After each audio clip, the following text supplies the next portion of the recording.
Job asked God for a reason. God gave him the universe instead. This is the part everyone waits for, the part where the silence finally breaks. In part 1, a good man lost everything in a day. His herds, his servants, his 10 children, gone before sundown. And no one told him why. We were shown why. Job never was. See him now in the gray ashes, scraped raw, wrapped in torn cloth. He has said his bravest words already. I know that my Redeemer liveth. And then he waited. Now the sky darkens at the edges, and the clouds begin to turn. I'm Mira. Last time I came in angry. I left reaching, like Job. He is owed an explanation, and I want to hear it. I'm Tov. We left a good man in the ashes, still waiting. God is about to answer, just not the way she thinks. The wind gathers. The little fire bends low. And out of the storm comes a voice, the wind itself shaped into words. Job wanted God in a courtroom. God walks him out into all creation. Where wast thou when I laid the foundations of the earth? When the morning stars sang together and all the sons of God shouted for joy. Picture the morning of the world. The foundations laid, the mountains set, the seas poured into their place, and the stars of that first dawn singing together while the sons of God shouted for joy. Job was not there. None of us were. That is not an answer. He asked why his children died, and God is talking about rocks and stars. It is bigger than an answer. He is showing Job the whole world his one question sits inside. Then the sea, a great wave, curling and climbing and hungry. Or who shut up the sea with doors when it brake forth as if it had issued out of the womb? Hitherto shalt thou come, but no further, and here shall thy proud waves be stayed. He speaks to the ocean like a father to a child, and the proud wave halts at a line it cannot cross. The biggest thing in the world, told where to stop. Then the morning. Hast thou commanded the morning since thy days, and caused the dayspring to know his place, that it might take hold of the ends of the earth, that the wicked might be shaken out of it? The dawn takes the world by its edges and shakes it, the way you shake out a blanket, until the wicked are tipped off the end of it. No sunrise Job ever saw was automatic. Everyone was commanded. Then God opens his storehouses. Hast thou entered into the treasures of the snow, or hast thou seen the treasures of the hail? Whole rooms of snow and hail, kept against a day Job has never seen. And rain spent where no one would spend it, on the desert where no man lives, to coax up one green blade no eye will ever find. Watered anyway, loved anyway. Then up to the night. Canst thou bind the sweet influences of Pleiades, or loose the bands of Orion? Canst thou bring forth Mazzaroth in his season, or canst thou guide Arcturus with his sons? The constellations wheel across the night. Pleiades and Orion and Arcturus. He calls them out one, by name, the way a shepherd calls his sheep. And they come. He knows the stars by name, Mira. He does. But does he know Job's? He is standing right in front of him. Now the animals come, and the answer gets wild.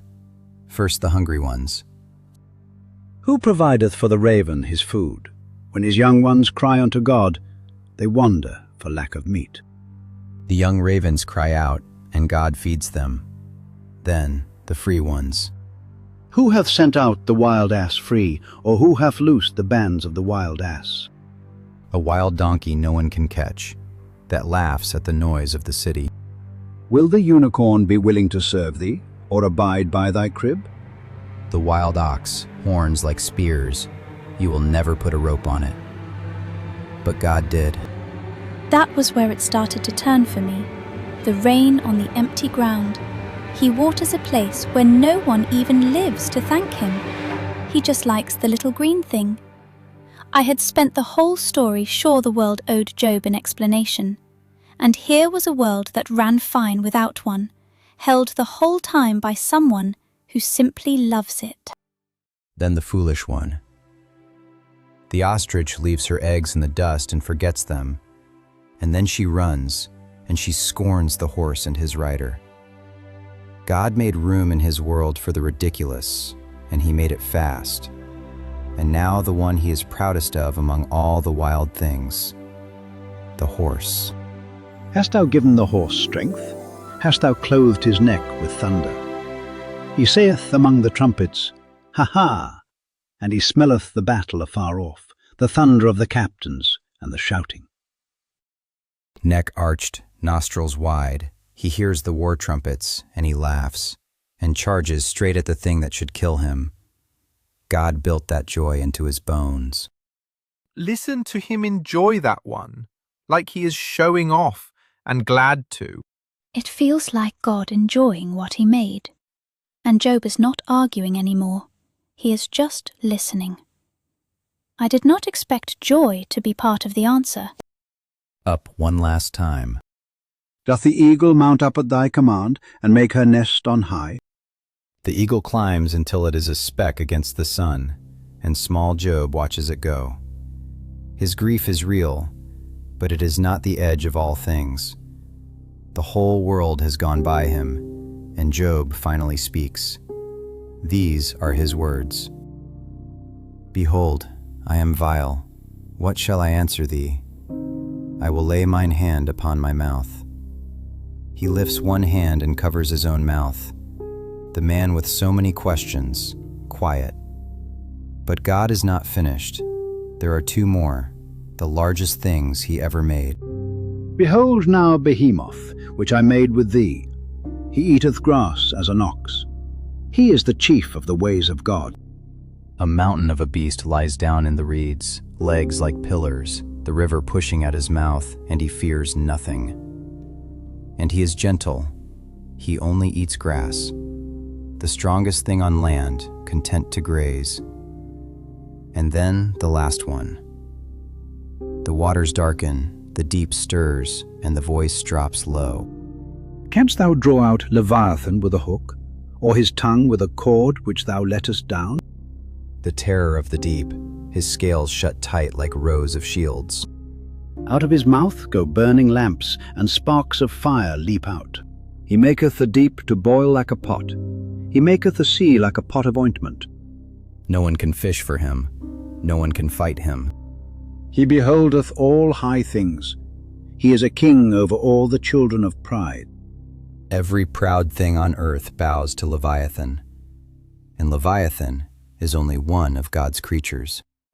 A monster that big, and God talks about him like a pet. King over the proud. Standing this close to all that, you feel your own pride just let go of you.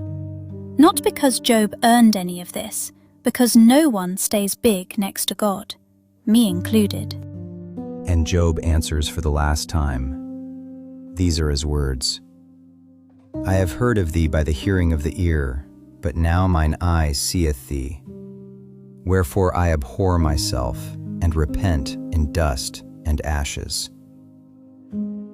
Job never gets the why, he gets the who. And understand this, he is not confessing a hidden sin. His friends were wrong about that. He did not earn a single ash of this.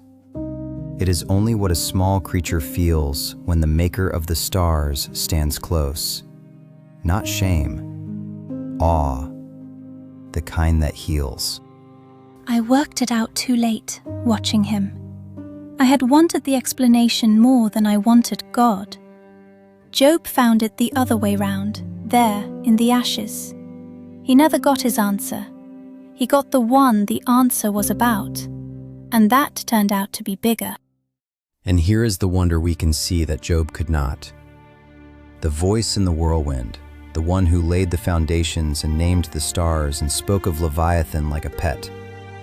Of him, John writes, All things were made by him, and without him was not anything made that was made. And Paul of the Son. And he is before all things, and by him all things consist. The voice from the storm was the Word. In the beginning was the Word, and the Word was with God, and the Word was God. Christ the Creator, the one who sang over the morning stars would one day be born beneath them. The one who made the dust would lie down in it, as a man. Job covered his mouth before the Maker of the world, and the Maker of the world was already on his way to him. I came into this wanting God to be fair. I still do. But fair would have left me alone with my why. He never explained it. He came down into it instead. That is not nothing.